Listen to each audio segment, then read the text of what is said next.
Pabulagan ng kapangyarihan, sigawan ng maririnig. Bawat isa'y may ambisyon, sariling interes ang ibig. Gagawan ng puwesto, walang gustong magparaya.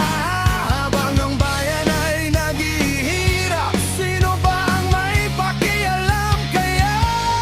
Siraan dito, siraan doon, para tangang siyang baon. Sa halip na maglingkod ng tapat, bakit parang sariling laban ang lahat? Agawan ang agawan ng puwesto, siraan ang siraanan sa pwesto. Paano uusad ang bayan kung ganyan ang nangyayari?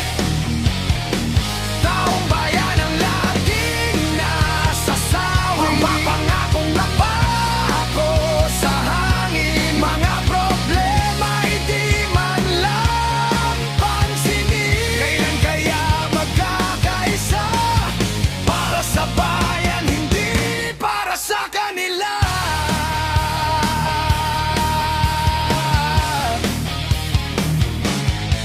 Sa kalsada'y traffic pa rin, gutom ay naroon pa rin. Mga magsasaka't manggagawa, pasa ng bigat ng suliranin.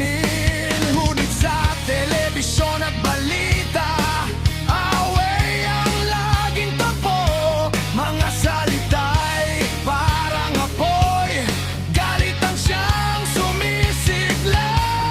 Kapangyarihan bang dahilan?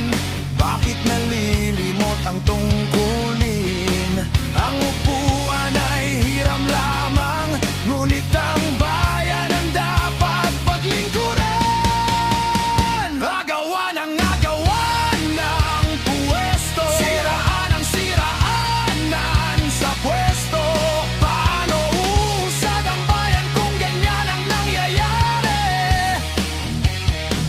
Taong bayan ang laging nasasawi, mamangakong napako sa hangin. Mga problema'y di man lang pansinin. Kailan kaya magkakaisa para sa bayan, hindi para sa kanila?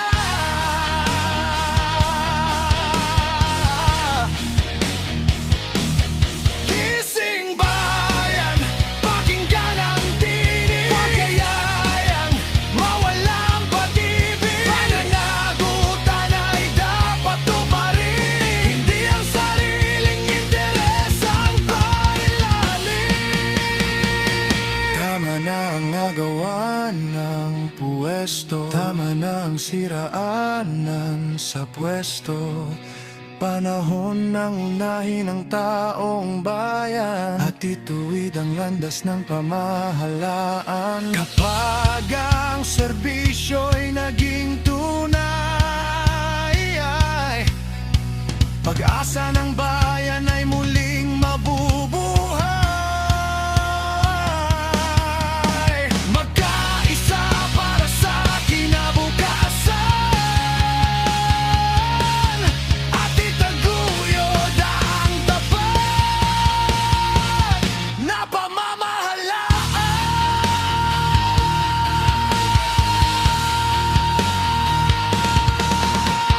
Oh, bayan ay huwag babayad.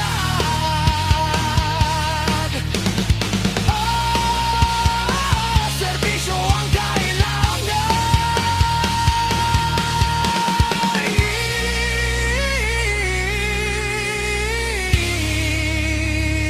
Hindi agawan ng pwesto,